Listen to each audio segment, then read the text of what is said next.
Hello and welcome to my channel. तो मैं आज आपको हाइड्रोजन बंध यानी हाइड्रोजन बॉन्ड के बारे में बताना चाह रही हूँ। तो ये बॉन्ड हाइड्रोजन और फ्लोरीन, ऑक्सीजन और नाइट्रोजन के मध्य पाया जाता है। यह एक तरह का आकर्षण बल है। इसे इसे डॉट लाइन के द्वारा प्रदर्शित किया जाता है। यह एक प्रकार का वीक बॉन्ड है, किंतु यह वर्णमाला बंध की तुलना में क्या होता है, अधिक मजबूत होता है।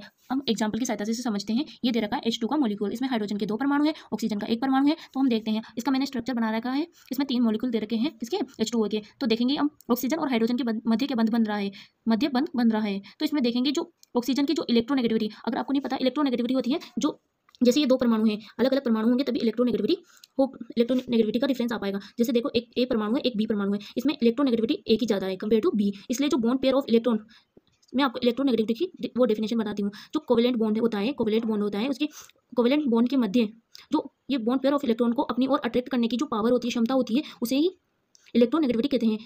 तो आपको अगर समझ में आ गया होगा कि जो कोवेलेंट बॉन्ड के मध्य में जो बॉन्ड पेयर ऑफ इलेक्ट्रॉन होते हैं, उन्हें अपनी तरफ अट्रैक्ट करने की जो पावर या क्षमता होती है, उसे ही इलेक्ट्रोनेगेटिविटी कहते हैं। आपको पता होगा, एक बॉन्ड पेयर में 2 इलेक्ट्रॉन होते हैं, एक ए परमाणु का होगा और एक बी परमाणु का होगा। तो ऐसे मैंने बता रखा है। इस वजह से electronegativity of oxygen is greater than hydrogen. इस वजह से ऑक्सीजन पे क्या आ जाएगा, आंशिक ऋणावेश, और हाइड्रोजन के परमाणु पे आ जाएगा आंशिक धनावेश। यहाँ भी ऐसा ही होगा, जो कि आपको पता है ऑक्सीजन की इलेक्ट्रोनेगेटिविटी कंपेयर टू हाइड्रोजन ज़्यादा है, इसलिए ऑक्सीजन के परमाणु पे आ जाएगा आंशिक ऋणावेश और हाइड्रोजन के परमाणु पे आ जाएगा आंशिक धनावेश।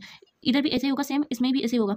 तो आप देख रहे होगे, यहाँ पे नेगेटिव ध्रुव बन गया है, यहाँ पे पॉजिटिव ध्रुव बन गया है, यहाँ पे नेगेटिव ध्रुव बन गया है, यहाँ पे पॉजिटिव ध्रुव बन गया है, यहाँ पे नेगेटिव ध्रुव बन गया है। तो आपको पता होगा कि पॉजिटिव और नेगेटिव एक दूसरे को अट्रैक्ट करते हैं, और पॉजिटिव और पॉजिटिव एक दूसरे को रिपेल करते हैं। यानी same charge repel each other and the opposite charge attract each other. तो आपने ऐसा पढ़ा होगा कि सेम चार्ज होते हैं जो एक दूसरे को रिपेल करते हैं, ऑपोजिट चार्ज एक दूसरे को अट्रैक्ट करते हैं। तो इस प्रकार देखेंगे, यहाँ पे जो ये आपको डॉटेड लाइन से अगर बॉन्ड नजर नहीं आ रहा हो तो मैं बना दी। ये जो डॉटेड लाइन से बॉन्ड बना है, ये डॉटेड लाइन से जो बॉन्ड बन रहा है, ये डॉटेड लाइन से जो बॉन्ड बन रहा है, इसी का नाम क्या होता है, इसी का नाम होता है हाइड्रोजन बॉन्ड।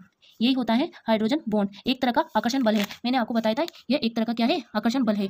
इसे एक तरह का आकर्षण बल बोलते हैं, आई होप। और यही होता है जो बहुत सारी चीज़ों की कारण ही जल का मॉलिक्यूल जल की फॉर्म में इसलिए रह पाता है, क्योंकि इसके मध्य क्या पाया जाता है, हाइड्रोजन बंध पाया जाता है। अगर आप इनऑर्गेनिक केमिस्ट्री पढ़ेंगे, ऑर्गेनिक केमिस्ट्री पढ़ेंगे, वहाँ पर ये फैक्टर बहुत ज़्यादा इंपॉर्टेंट रोल अदा करता है। हाइड्रोजन बॉन्ड के बारे में आपको जरूर पता होना चाहिए, अगर आपको केमिस्ट्री को अच्छे से समझना हो। I hope you like this video. So thank you so much for watching my video.